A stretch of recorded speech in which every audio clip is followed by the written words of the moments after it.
નમસ્કાર વહાલા વિદ્યાર્થી મિત્રો, ધોરણ 6 વિષય ગણિત પ્રકરણ 2 રેખાઓ અને ખૂણા. વિદ્યાર્થી મિત્રો, આગળના પાઠ 1ની અંદર આપણે બિંદુઓ, રેખાખંડ અને કિરણ વિશે થિયરી સમજેલી હતી અને હવે આ વિડીયોની અંદર આકૃતિ દ્વારા ખરેખર કિરણ કોને કહેવાય, બિંદુ કોને કહેવાય, રેખાખંડ અને રેખાની માહિતી મેળવીશું. તો ચાલો શરૂ કરીએ. ચાલો બાળકો, હવે આપણે પાના નંબર 15 ઉપર વિચારો અને શોધો. એમાં પહેલું, રીહાને કાગળના એક ટુકડા પર એક બિંદુ દર્શાવ્યું.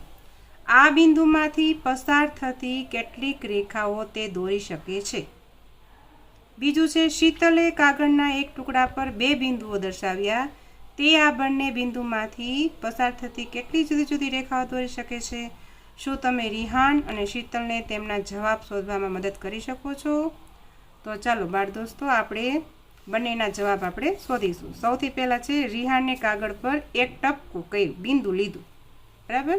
હવે એમ કહે છે કે આમાંથી કેટલી રેખા પસાર થઈ છે, બરાબર. તો આપણે રેખા પસાર કરશું. જો આના અંદરથી જ પસાર કરવાની છે તમારે.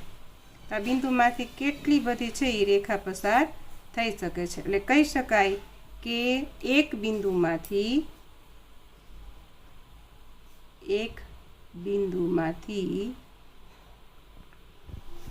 અસંખ્ય રેખાઓ પસાર કરી શકાય. ત્યાર પછી બીજું આપ્યું છે કે શીતલે કાગળના એક ટુકડા પર બે બિંદુ દર્શાવ્યા. તો ચાલો આપણે બે બિંદુ દર્શાવીએ, આ એક અને આ બીજું. હવે એમ કહે છે કે આ બેમાંથી કેટલી રેખા પસાર થાય? બેયમાંથી પસાર કરવાની છે. તો આપણે બેયમાંથી પસાર કરીએ તો આ તમે જોઈ શકો છો કે એક જ રેખા છે એમાંથી પસાર થાય છે, બરાબર. તો એનો જવાબ આવશે કે બે બિંદુમાંથી માત્ર એક જ રેખા પસાર થઈ શકે. આકૃતિ 2.4માં રેખાખંડોના નામ આપો. દર્શાવેલા 5 બિંદુઓમાંથી કયા બિંદુઓ ફક્ત એક જ રેખાખંડ પર છે, કયા બિંદુઓ બે રેખાખંડો પર છે? અહીંયા આકૃતિ 2.4 આપેલી છે, તમે અહીંયા જોઈ શકો છો. સૌથી પહેલાં 5 બિંદુના નામ લખી નાખીએ. બિંદુ અહીંયા જો L, M, P, Q, R. એટલે આપણે બિંદુના નામ લખશું. 5 બિંદુઓ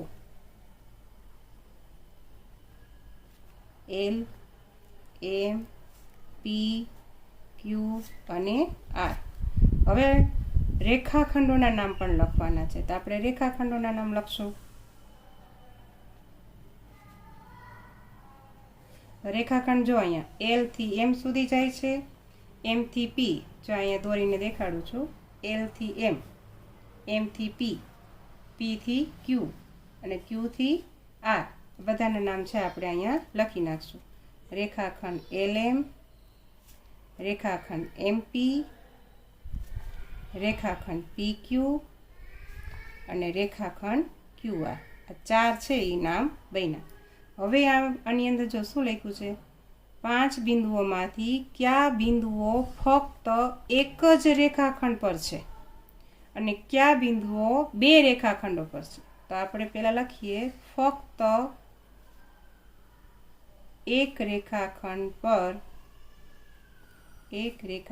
પર આવેલ બિંદુ. હવે તમે રેખાના નામ જોશો ને એટલે તમને ખ્યાલ આવી જશે. જો આ રેખાખંડમાં M છે, આમાં પણ છે, P આમાં છે, આમાં પણ છે, Q આ બિંદુ આમાંય છે ને આમાંય છે. તો માત્ર L અને R આકૃતિમાં પણ તમે જોશો, L અને R બે છેડે છેડે છે. એટલે બિંદુ L અને R આ બંને બિંદુઓ છે એ એક જ રેખાખંડ પર આવેલા છે. પછી લખ્યું છે કયા બિંદુઓ ફક્ત બે રેખાખંડો, એટલે કે બે રેખાખંડો પર આવેલ બિંદુ. તો જો LM થાય, MP થાય એટલે M આવશે. પછી પી ક્યુ અને એમપી એટલે પી આવશે, પછી પી ક્યુ ક્યુ આર એટલે ક્યુ આવશે. એટલે આ 3 બિંદુઓ છે એ 2 રેખાખંડો પર આવેલા છે. ચાલો હવે આપણે ત્રીજો પ્રશ્ન કરીશું. આકૃતિ 2.5માં દર્શાવેલા કિરણોના નામ આપો. શું ટી આ દરેક કિરણનું ઉદ્ભવ બિંદુ છે? જો અહીંયા આકૃતિ 2.5 આપી છે, બરાબર. હવે ટી બિંદુ છે એ ત્યાંથી લઈ અને એ સુધી જાય છે. અહીંયા ફરીવાર ટીથી લઈ અને ક્યાં સુધી જાય છે? બી સુધી જાય છે. તો જ્યાંથી કિરણની શરૂઆત થાય છે તો એ ટી છે એનું ઉદ્ભવ બિંદુ કહેવાય, બરાબર. એટલે અહીંયા તમારે જવાબમાં લખવાનું કે હા, ટી આ દરેક કિરણનું ઉદ્ભવ બિંદુ છે. આપણે કિરણના નામ લખવા હોય તો કિરણના નામ થશે કિરણ ટી એ અને બીજું કિરણ છે કિરણ ટી બી. ચાલો ત્યાર પછી ચોથો પ્રશ્ન જોઈએ. નીચેના દરેકને દર્શાવવા માટે એક કાચી આકૃતિ દોરો અને યોગ્ય નામાંકન કરો. પહેલું આપ્યું છે રેખા ઓપી અને રેખા ઓક્યુ બિંદુ ઓ પર મળે છે. તો આપણે સૌથી પહેલાં 2 રેખા દોરી પડશે, એક તો ઓપી અને ઓક્યુ. પણ તમે એમાં જોઈ શકો છો કે ઓ બિંદુ છે ને એ કોમન છે, બેયમાં આવેલા છે. એટલે રેખા એવી રીતે દોરશું કે બેની અંદર આવી જાય. એટલે સૌથી પહેલાં આપણે 2 બિંદુ છે એ દોરી અને એક રેખા પસાર કરશું.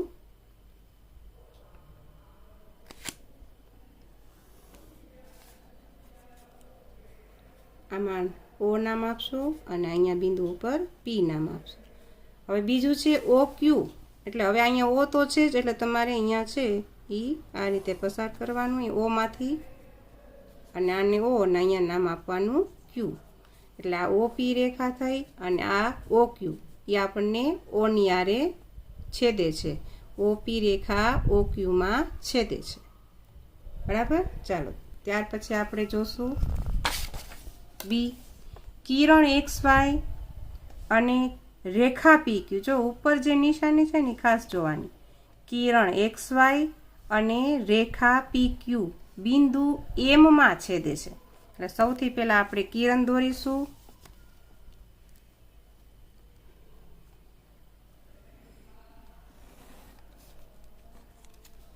અહીંયા ઉદ્ભવ બિંદુ કિરણનું હોય એટલે અહીંયા એક્સ અને અહીંયા આપણે દોરશું વાય. હવે એમ કહે છે કે રેખા પી ક્યુ બિંદુ એમમાં છેદે છે, એટલે વચ્ચેથી આપણે છેદવાની છે. રેખા એકા આ કિરણની વચ્ચે છેદવાની છે. તો અહીંયા જે 2 ભેગા થાય છેદે કિરણ અને રેખા, ત્યાં તમારે નામ આપવાનું એમ બિંદુ. અને આ રેખાનું નામ છે પી અને ક્યુ. તો ફરીવાર કરીએ, એક્સ વાય કિરણ અને આ પી ક્યુ રેખા જ્યાં છેદે છે એનું નામ આપવાનું છે એમ બિંદુ, બરાબર. ચાલો ત્યાર પછી આપણે જોઈએ સી. પ્રશ્ન સી જોઈએ.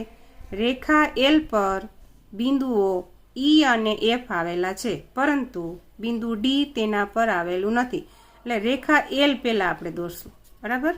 રેખા એલ દોરી લઈએ સૌથી પહેલાં.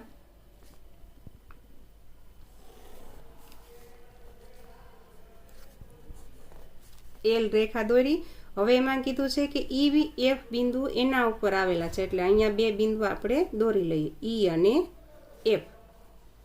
પણ ડી બિંદુ તેના પર નથી, એટલે કે એલ રેખા ઉપર ક્યાંય ડી બિંદુ નથી. એટલે તમે ગમે ત્યાં બારોબાર તમે ડી બિંદુ આપી શકો. અહીંયા પણ આપી શકો, અહીંયા પણ આપી શકો, અહીંયા પણ આપી શકો. પણ રેખા ઉપર ક્યાંય ડી બિંદુને મૂકવાનો નથી, બરાબર. ચાલો ત્યાર પછી ડી લઈએ આપણે. બિંદુ પી રેખાખંડ, જો આ નિશાની છે એ રેખાખંડની છે, રેખાખંડ એ બી પર આવેલું છે. એટલે સૌથી પહેલાં આપણે શું દોરવાનું? રેખાખંડ એ બી દોરશું. તો ચાલો આપણે રેખાખંડ એ બી દોરીએ. અહીંયા એક બિંદુ એ અને બીજું બિંદુ બી. આ રેખાખંડ દોર્યું અને હવે એમ કીધું તેના ઉપર પી બિંદુ આવેલું છે, એટલે પી છે એ આપણે અહીં મૂકી દઈએ. પી બિંદુ છે એ રેખાખંડ એ બી પર આવેલું છે, બરાબર. ચાલો આ ચોથો પ્રશ્ન આપણે અહીંયા પૂરો કરીએ. ત્યાર પછી આપણે પછીનો પ્રશ્ન નામ આપો. આકૃતિ 2.6 અહીંયા આપી છે અને એના ઉપરથી A, B, C, D 4 પ્રશ્નો આપ્યા છે. 5 બિંદુના નામ લખવાના છે તમારે. તો 5 બિંદુમાં તમે અહીં જોઈ શકો છો D, E, O, B, C 1, 2, 3, 4 ને 5. તો તમે અહીંયા 5 બિંદુ છે એ આમ નામ આપી શકો. D, E, O, C, B, C અને B. ચાલો એક રેખાનું નામ આપવાનું છે. રેખા તો આમાં આપણે બનાવશું પણ એક જ કીધું છે. તો અહીંયા તમે જુઓ છો કે D થી લઈ અને B સુધીની પણ રેખા નામ આપી શકીએ. રેખા DB અથવા BD પણ કહી શકાય. હવે 4 કિરણ કીધા છે. તો કિરણ આપણે જોશું, જો અહીંયાથી O બિંદુ છે, ઉદ્ભવ બિંદુ, બરાબર. તો OC આપણે પહેલાં લખશું. OC કિરણ OC. બીજું કિરણ જોઈએ તો કિરણ OD. ત્રીજું જો OB, કિરણ OB. અને હવે આપણે જોશું કિરણ OD. OD એકવાર આવી ગયું છે એટલે આપણે કિરણ લેશું ED. ફરીવાર કિરણ OC, કિરણ OD, કિરણ OB અને કિરણ ED. ચાલો ત્યાર પછી D 5 રેખાખંડો. 5 રેખાખંડો લેવાના છે. સૌથી પહેલાં લખીશું રેખાખંડ DE, રેખાખંડ EO. અહીંયાથી જોતું જવાનું DE, EO અને EB અને ત્યાર પછી OC.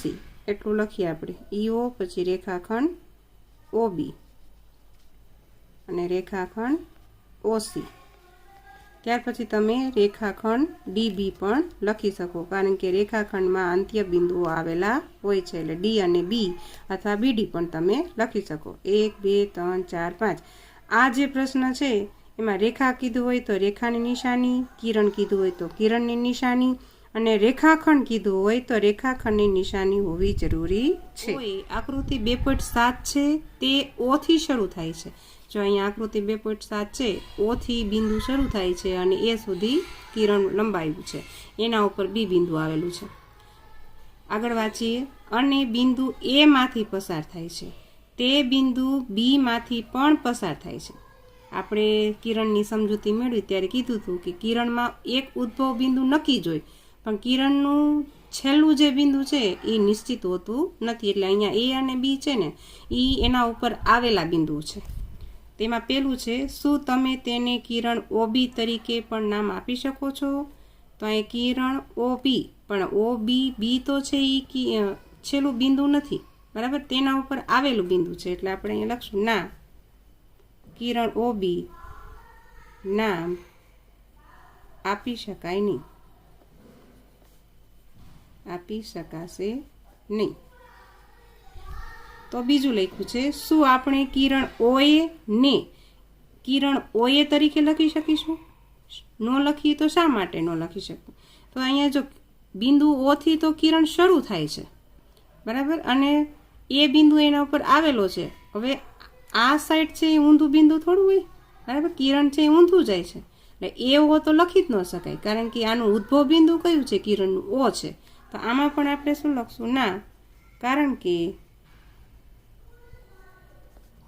O એ કિરણનું ઉદ્ભવ બિંદુ છે. તેથી કિરણ એઓ લખી ન શકાય. ઓકે, ચાલો વિદ્યાર્થી મિત્રો, ત્યાર પછીનો હવે ખૂણાની સમજૂતી આપણે નેક્સ્ટ લેક્ચરમાં લેશું.